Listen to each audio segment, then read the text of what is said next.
নমস্কার বন্ধুরা, আমি আত্রি বংমম সিসিবিসি লাইফে আপনাদের সকলকে স্বাগত।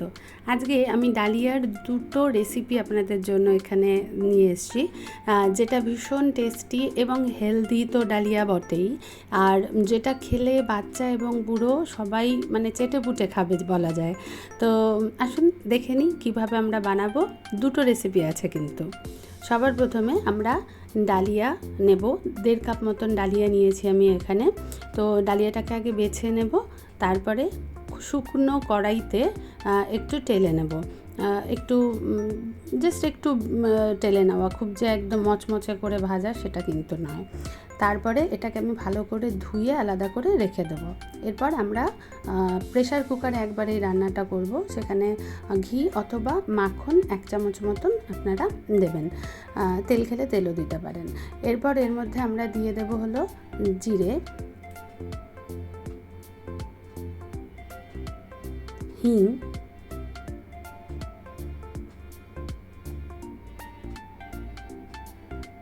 ফোড়নটা দেওয়ার পরে আমরা হালকা করে একটু নেড়ে নেব, পুড়ে যেন না যায়। এরপরে আমরা কেটে রাখা পেঁয়াজ কুচি এর মধ্যে দিয়ে দেব।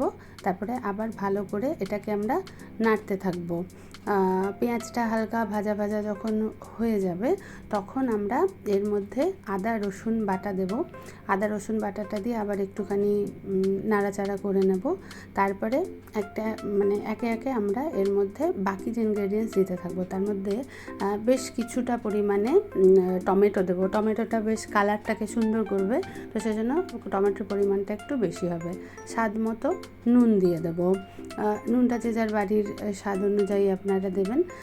পরে আর একবার দেখে নেব। এখন আমি কিছুটা নুন এর মধ্যে দিয়ে দিয়েছি। এরপর এর মধ্যে আমরা কেটে রাখা সবজি দিয়ে দেব। নানা রকম সবজি আমরা এখানে ইউজ করতে পারি। আমি তো এখানে শুধু গাজর, বিনস আর আলু আর মটরশুঁটি ব্যবহার করেছি, কিন্তু আপনারা যে কোনো রকমের সবজি, বাচ্চা বলুন বড় বলুন, সবার জন্যেই সবজি খাওয়াটা ভীষণভাবে দরকার। শীতকালে হলে তো আমি পালং শাকও এর মধ্যে কুচিয়ে দিয়ে দিই, মানে যা থাকে বাড়িতে আর কি, সেরকম সমস্ত রকম সবজি একসাথে দিয়ে দিই যদি, তাহলে সবজিটাও আমাদের খাওয়া হয়ে যাচ্ছে। ডালিয়ার মধ্যে প্রচুর পরিমাণে প্রোটিনও থাকে, খনিজ পদার্থ থাকে নানা রকমের, সেই সমস্ত গুণ আমরা পেয়ে যাই। তো এখানে মটরশুঁটি দিয়ে দিলাম আমি। তারপরে সবজিটা আপনারা আপনাদের পছন্দ মতন দেবেন।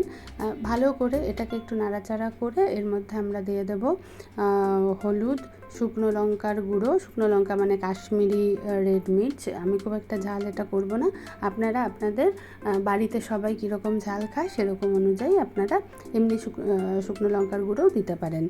এরপরে আমরা এর মধ্যে আস্তে আস্তে দিয়ে দেব ধনে গুঁড়ো, একটু জিরে গুঁড়ো, মানে ধনে জিরে সবই অল্প অল্প পরিমাণে আপনারা দেবেন।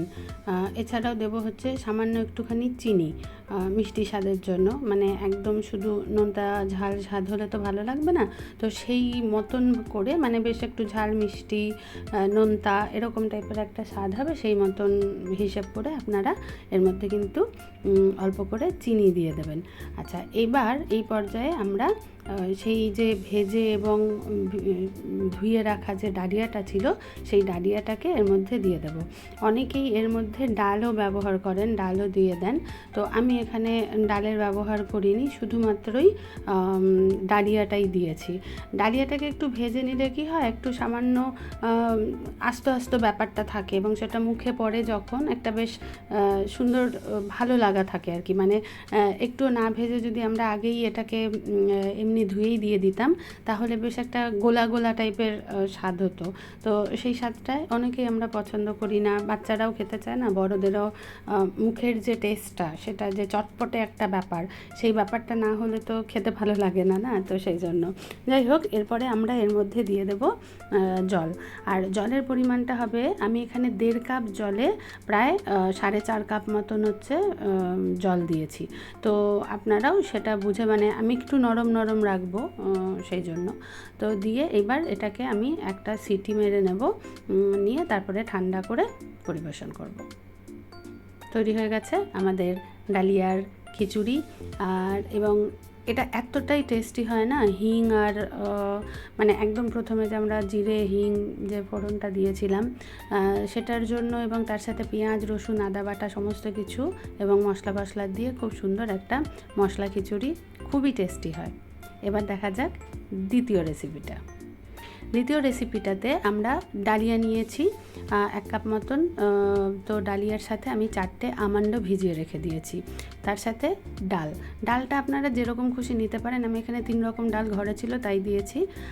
ভিজিয়ে রাখবার পরে বেশ 2-3 ঘন্টা ভিজিয়ে রাখার পরে এটাকে আমি মিক্সিতে পেস্ট করে নিয়েছি। এবার দিয়েছি নুন, শুকনো লঙ্কা মানে কাশ্মীরি রেড চিলি পাউডার, আর একটুখানি হচ্ছে জিরের গুঁড়ো। এই 3টে জিনিসকে দিয়ে ভালো করে এটাকে একটু ফেটিয়ে নেব আর কি। ফেটিয়ে আবার আমি এটা 2-3 ঘন্টা রেখে দেবো।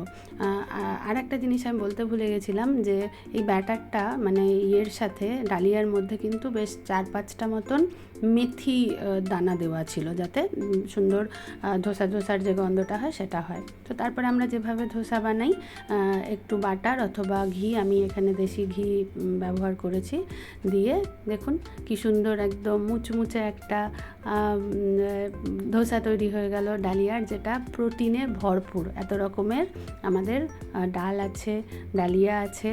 এবার তার সাথে আবার আমরা সাম্বার ডাল যেটা, সেটা অথবা যে কোনো রকম চাটনি দিয়েও পরিবেশন করতে পারি। এটা প্রোটিনে ভরপুর একটা রেসিপি আপনাদের জন্য ছিল। আমার এই চ্যানেলটা ভালো লাগলে অবশ্যই like, share, comment and subscribe করবেন। ভালো থাকবেন, ভালো রাখবেন।